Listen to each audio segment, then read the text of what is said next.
नमस्कार, कीजिए स्वीकार। हम हैं मनीष सिंह और हमारे साथ इस वक्त बातचीत करने के लिए जन स्वराज पार्टी के संभावित उम्मीदवार सुधा वर्मा जी हैं और जानने का हमारे साथ संभावित उम्मीदवार हैं। आप यहां से संभावित उम्मीदवार हैं, किस तरह से यहां पे तैयारी चल रही है और कल ही कुछ संभावित प्रत्याशियों का नाम का ऐलान होना है, क्या कहेंगे? ये तैयारी तो चल रही है 3 साल से, शुरू से ही चल रही है।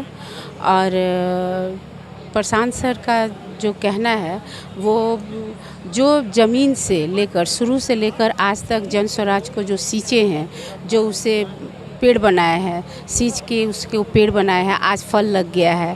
तो जो भी सही में उम्मीदवार होंगे जो जन स्वराज के मैसेजों को जन जन तक पहुंचाए हैं और जो जन स्वराज से निकाला गया है सही लोग, सही सोच, सामूहिक प्रयास, तो इन प्रयासों के तहत जो पलायन का उनका सपना है, पलायन रोकने का जो प्रशांत सर का सपना है, मेन मुद्दा है पलायन रोकना। पलायन किस तरह से रोका जाएगा?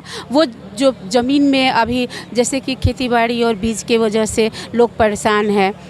आपको जो है सो मान लीजिए 20,000 में उपज हो रही है और 10,000 5,000 में भी उनका नहीं बिक रहा है, खाद बीज भी उन तक नहीं पहुंच पा रही हैं। ये सारी चीज़ों को सर जो शिक्षा के बारे में, पलायन के बारे में, बुज़ुर्गों का 2,000 रुपया पेंशन जो हो गया उसके विषय में, और फिर जो घर के मुखिया हैं उनका रनिंग इनकम नहीं रहने की वजह से बिहार की जो स्थिति 10 राज्यों में सबसे बद से बदतर है।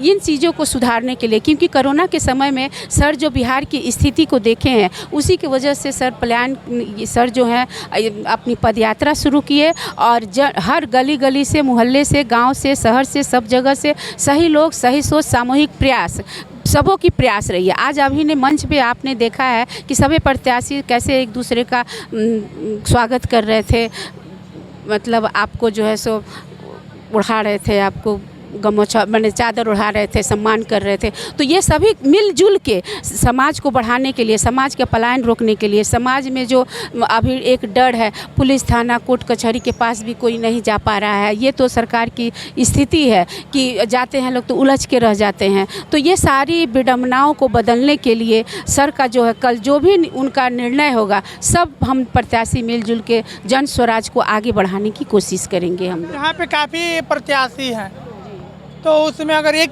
किसी को टिकट मिलेगा और प्रत्याशी कैसे मैनेज होंगे, इसको लेकर क्या कहेंगे? देखिए सर, इन लोगों के लिए कुछ न कुछ सोच रखिए। उनके गद पद के, उनका गद पद, उनकी प्रतिष्ठा, उनकी मान मर्यादा, इन सबों को लेकर उन्होंने कोई न कोई उनके लिए जगह सोच रखा है। वो जो मेहनत किए हैं उस मेहनत के हिसाब से उनको सम्मानीय पद, सम्मानीय जगह ज़रूर सर देंगे। तो यहाँ पे जो बैठक हुई थी काफ़ी लोगों ने अपना विचार रखा है, जिसमें आपने भी विचार रखा है, तो पब्लिक की समर्थन आपकी तरफ किस तरह से मिल रहा है, इसको लेकर क्या कहेंगे? देखिए, पब्लिक की समर्थन अभी तो सब पब्लिक के दिलो दिमाग पे जन स्वराज है।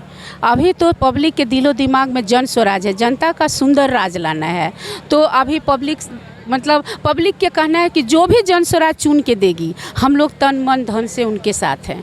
आप महिला प्रत्याशी हैं, महिलाओं के बीच जा रहे हैं, लोगों के बीच जन स्वराज के प्रति किस तरह से है? जिस तरह से नीतीश कुमार ने महिला वोटरों को लुभाने के लिए 10,000 की किस्त अभी दिया है और सरकार बनने के बाद 2 लाख देगा, तो इसको लेकर किस तरह से महिलाओं में थी है? देखिए, ये तो अभी चुनावी माहौल है तो लोग लालच देंगे ही, पर महिलाएं समझदार हैं। कहीं कहीं महिलाएं लुभा जाती हैं, वो जानती हैं कि उन्हीं का पैसा, उन्हीं का जो GST जो है, जो पैसा है इकट्ठा होके वो लोग भी रखे और कुछ उन लोगों को भी दे रहे हैं, महिलाओं तक भी पहुंच रही है ये महिलाओं। लेकिन ये सारे लुभावनों के बावजूद महिलाओं का पलायन से बहुत दुखी है। उनके घर में उनके अपने जो है जो जान से प्रिय उनके पति हैं, उनके बच्चे हैं, उन लोगों का जो जिस तरह से उनसे खोने का डर है, इस डर के वजह से चाह रही हैं कि अपने बिहार में ही रोजी रोजगार हो, फैक्ट्री हो, ताकि हमारे घर का सामान,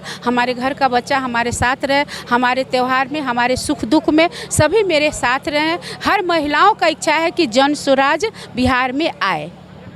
आप हमारे साथ जुड़ने के लिए आपको बहुत बहुत धन्यवाद। चलिए, आपके चैनल का भी बहुत बहुत धन्यवाद। तो आपने देखा कि किस तरह से विभाग का अंदाज में सुधा वर्मा ने अपना प्रतिक्रिया रखा है आप क्या सोचते हैं? आप अपना प्रतिक्रिया कमेंट बॉक्स में लिखिए। मुझे देख रहे थे इंडिया न्यूज़ 365 पे। तब तक के लिए नमस्कार।